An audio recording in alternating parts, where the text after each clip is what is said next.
right, let's call to order the meeting of the Executive Evaluation Committee. Get a roll call. Mr. Williams for Secretary Podesta. Here. Ms. Falk. Here. Mr. Gunny. Here. And we let the record show that Ms. Boatman Patterson is present. Sure. That's it. We have a quorum. We have quorum. Awesome.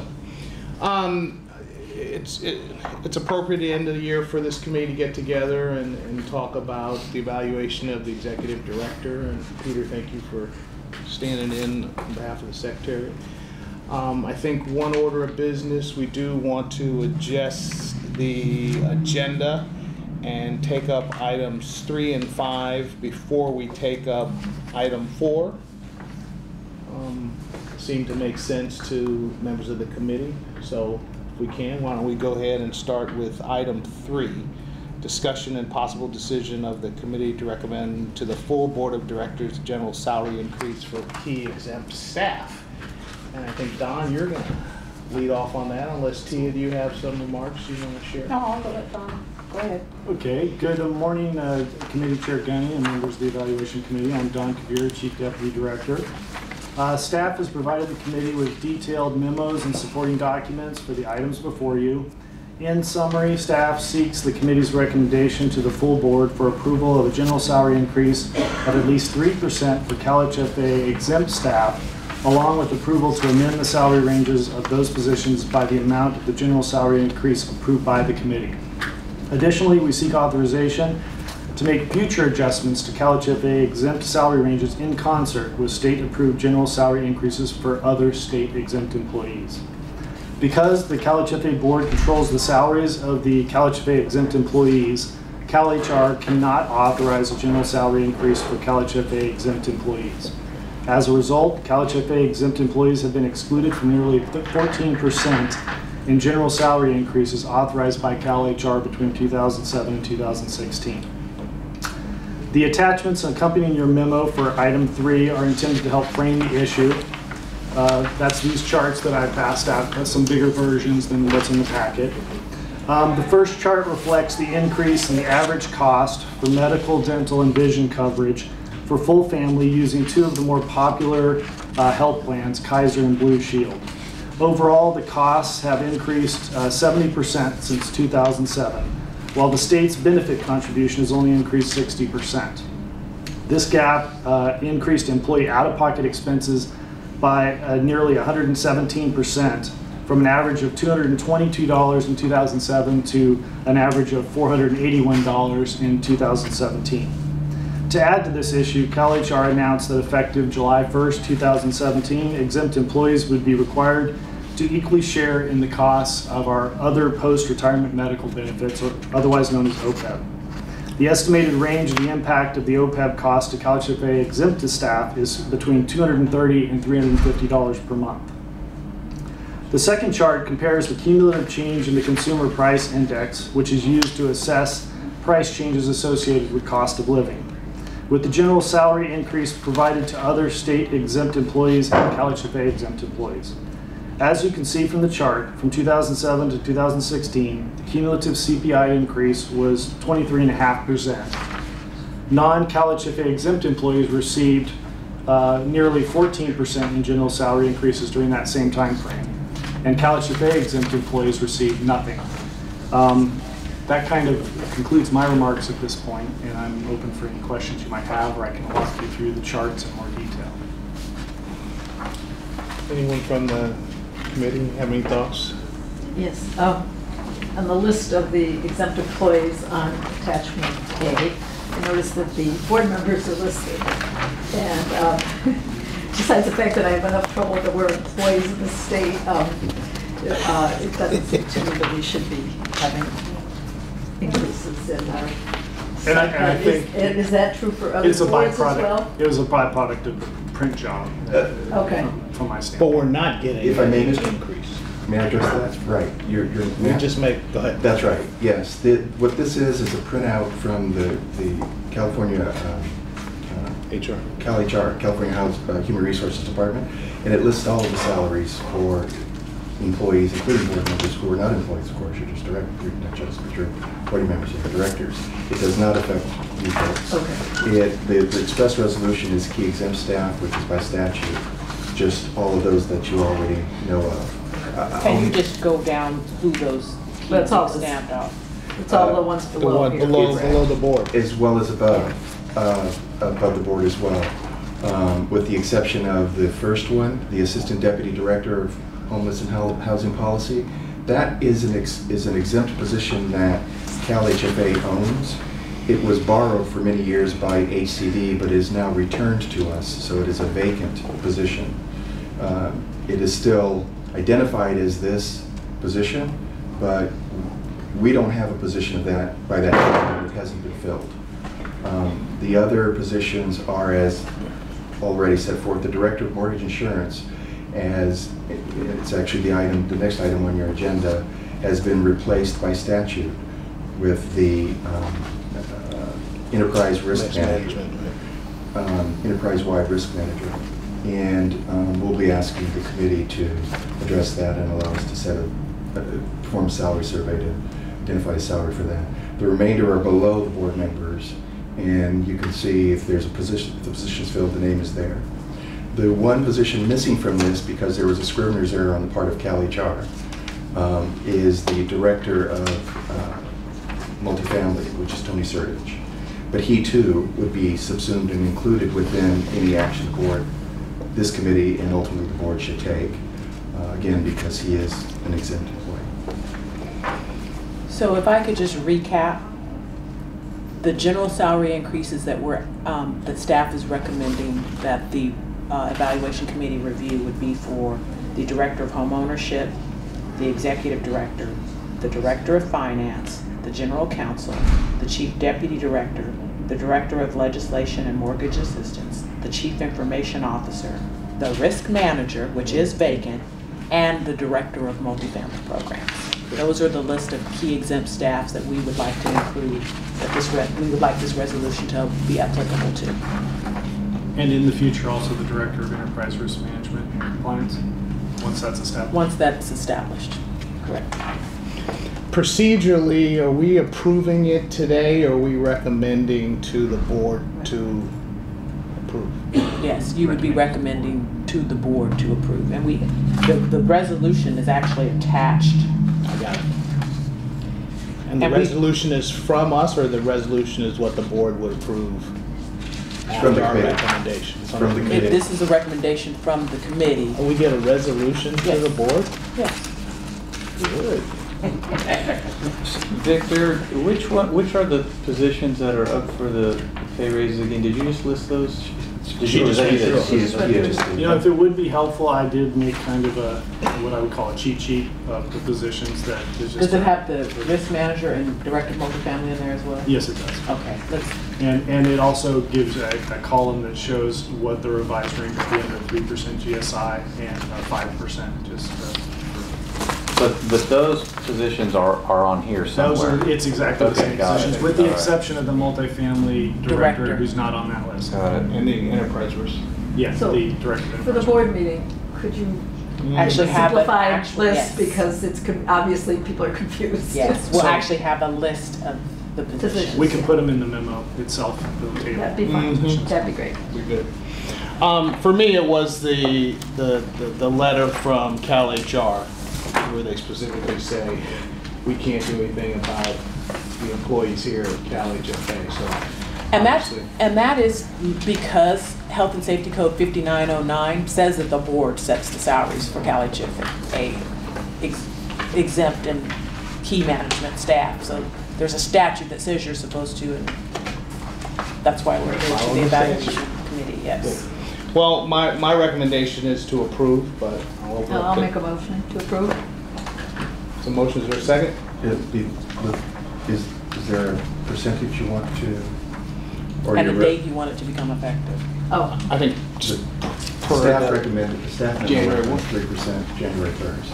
I assume is that that's, what you said, January 1st? That was our recommendation. That's what- Not retroactive to when the state employees got it? Well, I think when we go past 90 days, it presents some issues with procedurally with Keene, et cetera, and so we were trying to do it for ease and administratively to be easy, and this is just your recommendation to the board. The board still has to approve the resolution, and so if we make it January 1st, but then the board meets after January 1st, that would still be a little retroactive, but it's within that 60 to 90 days, so it's not too much.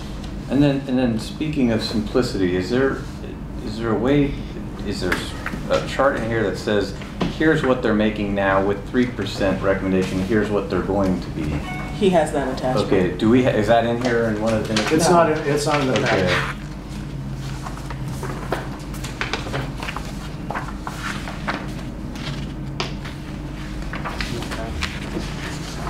Because I It think might be easier for me, that, I'll pass this around and then, can you pass this around? that might be a key chart. So I might just quickly point. So this also is just a to busy background clarify- document. This would be the new salary. Okay, got it. Because the ranges of new. Non-exempt Got it. employees have their So this salaries is the set by actual the salary state. right Yes. now. It's only That's the where exempt they- employees Yes. that the board 3%. sets Exactly. salaries for. Exactly, and they all did receive Yeah. over the last several years. And the way we're setting this up is that, so it'll be automatic. Yes. Going forward.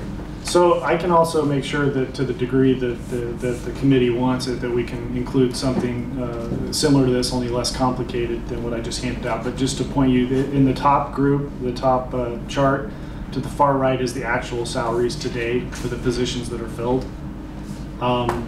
In the middle section, the second column over would represent the new salary at a 3% COLA, and below is 1 if you did a 5% COLA.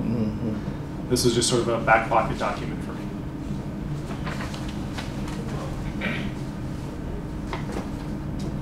I think for the board document. Why don't you So, just- so it'd be the two, middle- it'd be the two middle. things. It would be everybody's at where they're at, and they're going to get 3% under the GSI. But the ranges for all the positions would move from the minimums and the maximums would move by 3% overall. So can you just simplify it and not give us Yes. so much? Yes. Absolutely. People Do will the, get do the middle. just what it is, what it's going to be, and pick either monthly or annually. We don't need this info. Okay, perfect. And so, for my clarification, in terms of the resolution, that's effective January 1 of 2017, and so that on item 3 of the resolution, I'll say effective January 2nd of 2017, to the extent that there's a general salary increase by the state, that same will apply to CalHFA. Why second instead of first? First is Sunday. I only arbitrarily did that because you're affecting this salary increase. We can make it January 1st. That's fine. It works. Yeah. Can I second your motion, or Simpler. does Peter have to second? I'll second it. You may second. Janet made the motion. Okay. Good. Roll call. Mr. Williams, Secretary Podesta, Aye. Ms. Falk, Aye. Mr. Genny. Aye. We have approval to recommend resolution 1618 to the board as amended. As amended. Great. Good. Moving to item number 5, discussion and possible decision on a potential outside contract to evaluate salary range and compensation for the enterprise risk manager. Don, you have the floor again. Yes, regarding item 5, I think we've also provided the committee with a copy of the charter for the committee itself.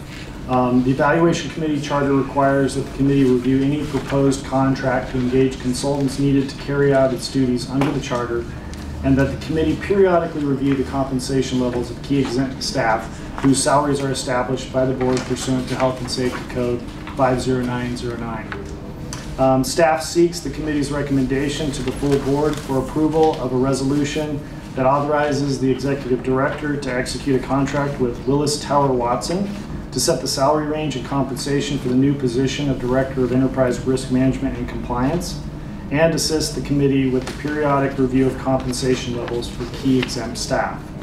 I have a representative from Willis Tower Watson, Carrie Thomas, who's sitting over here to my right, who is here today to describe the methodology and approach proposed in the new engagement and answer any questions that the committee might have. So with that, I'm going to turn it over to Carrie to come and Absolutely, thanks, Don. Hello, everybody. You can come right up there. Perfect, thank you.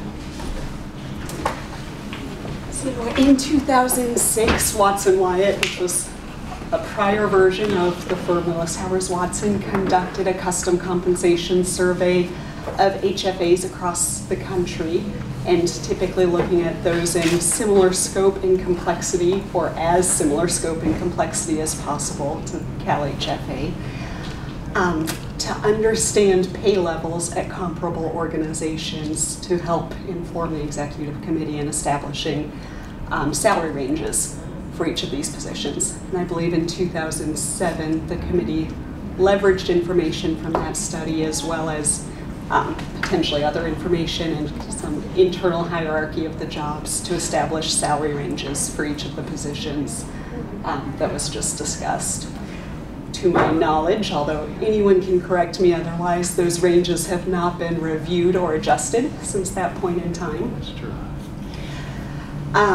It is typical or common for companies or organizations to review their pay ranges, either annually or every few years. So whether you engage Willis Towers Watson or not, would recommend that it's time to review the salary ranges just to ensure that they're still aligned with the market and still competitive compared to peers. Is there a time frequency you guys recommend? 5 years, 6 years, 3 years? I would probably recommend not generally 3 years. Potentially more often if there are any places where you are experiencing challenges kind of consistently in attracting and retaining. But I think 3 years is fairly common overall. In 2006, we did what we call a custom study where we were hired and went out to approximately 20 other organizations to collect compensation data. That is one approach. It requires a certain level of investment. This year, the Colorado Housing and Finance Agency actually sponsored a similar study earlier in the year, which CalHFA participated in and has access to the results from. So our proposed approach, and it's contained in the documentation, would be to leverage the results of the study conducted by Colorado, review publicly available published information on kind of how pay ranges have moved over the past several years, and leverage those sources to review the current salary ranges for each of the key executive staff, validate that they are still market competitive if they are, or if not, bring a recommendation to the executive director and the committee on any proposed adjustments to remain market competitive. Do you do an adjustment for the fact that California's living costs are higher? We often do, and the other adjustment that we'll need to kind of discuss and confirm methodology on is, frankly, CalHFA is larger in size and scope than many of the other peer organizations. So both of those require some discussion and understanding and interpreting the data. And when you do a market comparison, what is the market that you're comparing it with? I mean, is it like is it private entities? Are you comparing with public entities, some combination thereof? We actually look at a combination. The primary source that we're proposing is other HFAs, so in states other than California. We will also collect information, and they're typically not the main source, but on pay levels for not-for-profit organizations for comparable positions. And we in the past also provided data on pay levels in the financial services industry, although I believe we recommended and the committee agreed that kind of focusing on the HFA data was the most relevant in decision making, while those others kind of provided additional context on the labor market. But are there any states that are New York, Texas, Florida, I guess, are the closest, or are we the big dog? I have not reviewed it recently. I believe in 2006, CalHFA was the largest. That's my sense of it too. So I think New York, Pennsylvania, Massachusetts, so when it comes to staffing size and revenue generated, there are a couple of HFAs. that are probably larger than California. Now, what about local housing finance agencies? Did you all look at that at all last time around? We did look at that and include them in the 2006 study. Okay. They Is that are publicly available information that you would be able to access? potentially, and actually, I will do some research. Okay. And I'm certainly thinking follow up on California local Mhm. housing finance agencies. Like LA, San Okay. Francisco. Yeah, because there's local governments that have their Yes. own housing finance agency, yeah. and some of the JPAs that do what we do, but at a local level.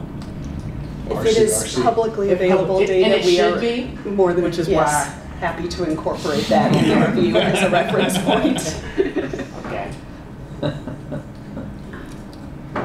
And I suppose a cost of the study? Yes.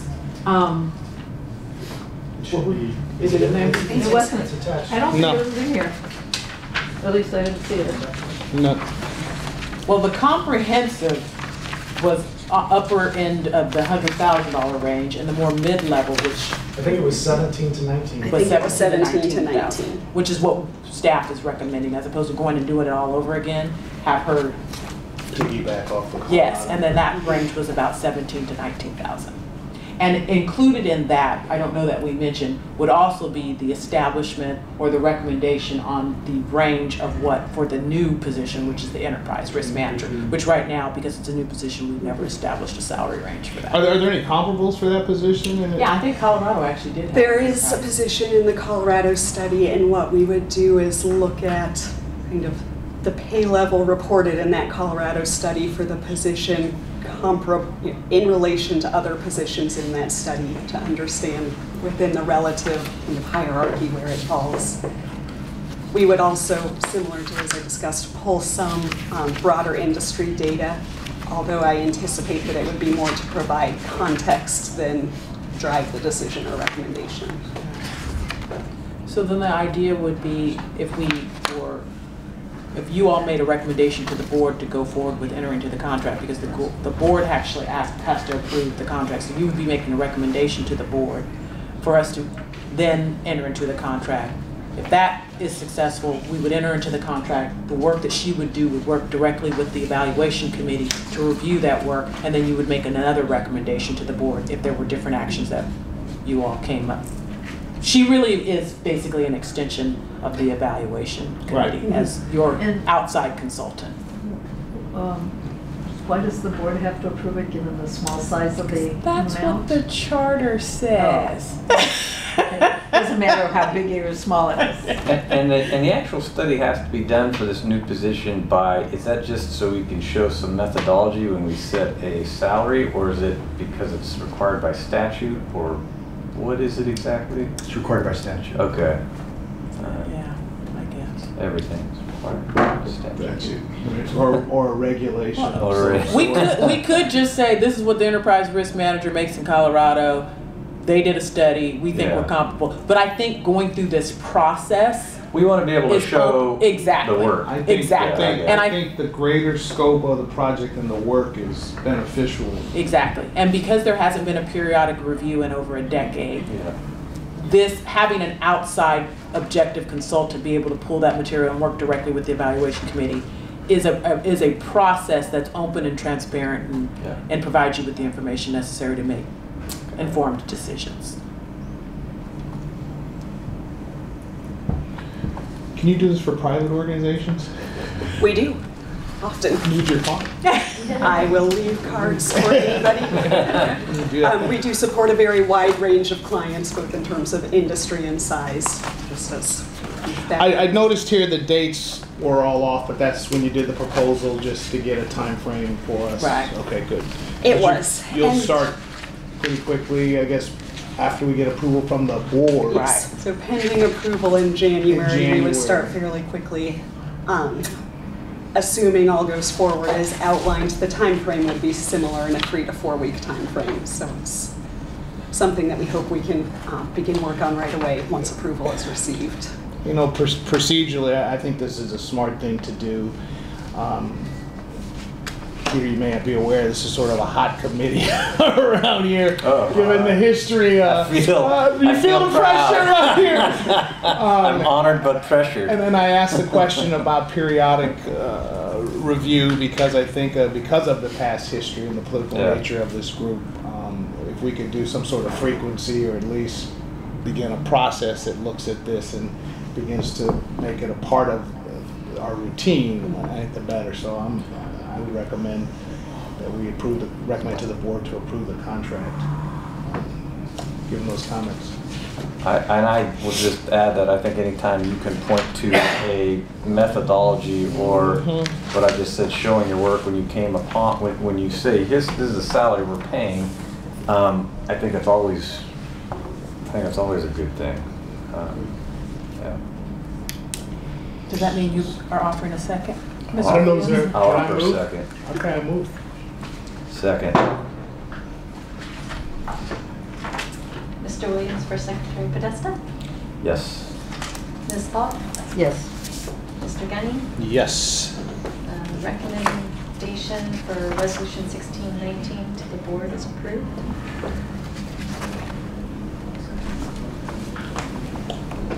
Okay. Looking at the agenda, is there any public testimony or anyone from the public who wants to speak? Carrie? I am happy to answer any additional questions. Before we go into closed session, I do want to make a few comments, or maybe one comment, and that is acknowledging that our general counsel, Victor, is retiring at the end of the month, and we could not let that occasion pass, Victor, without some formal acknowledgement of your over a decade of service and contribution. And I know you and I have had some fun over the past few years, and I hope you know it wasn't fun, and it was good to work with you. And I think we have a little token of your service and a thank you from the evaluation committee, and I would hope on behalf of the chairwoman and myself and the rest of the board. Thank you. Job well done. You're not going to be here at the next board meeting, and we didn't know at the last board meeting, so Right. you'll have to Right. consider us the representatives of the whole board. You have to read it though, Victor. I can't right now. Okay. Because I know, which is why he said, "Don't you do that to me." But Victor is very well respected and appreciated here, and one of the things that he has often said, and the legal department and legal staff came up with this, and we all kind of bantered around. We said this kind of really is Victor, but it is a quote from Paul Coelho, right? When we strive to become better than we are, everything around us becomes better too. And we offer this to Victor with gratitude, and you have all made us better. And the California Housing Finance Agency is a better place because of the service that Victor has provided us with. Here, here.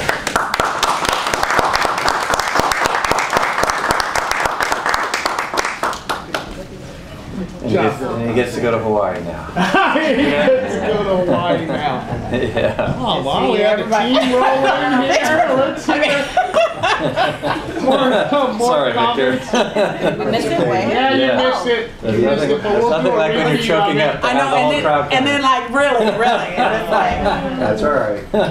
But this just is a test to the hard work and dedication that Victor has provided, that folks did want to come by and just, we gave him a wonderful clock. Yes. Any words? Any words? Anyone want to share? Any comments? or No, thoughts? please don't. I greatly appreciate it. Simple enough. We love you, Victor, and we're Right. gonna miss you very, very much. Thank you. All right. Round of applause.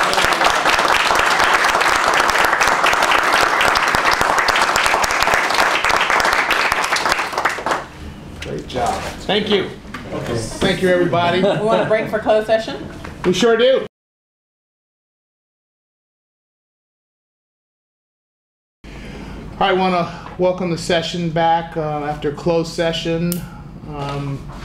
Any comments from any of the board members? Nope. All right, we stand adjourned.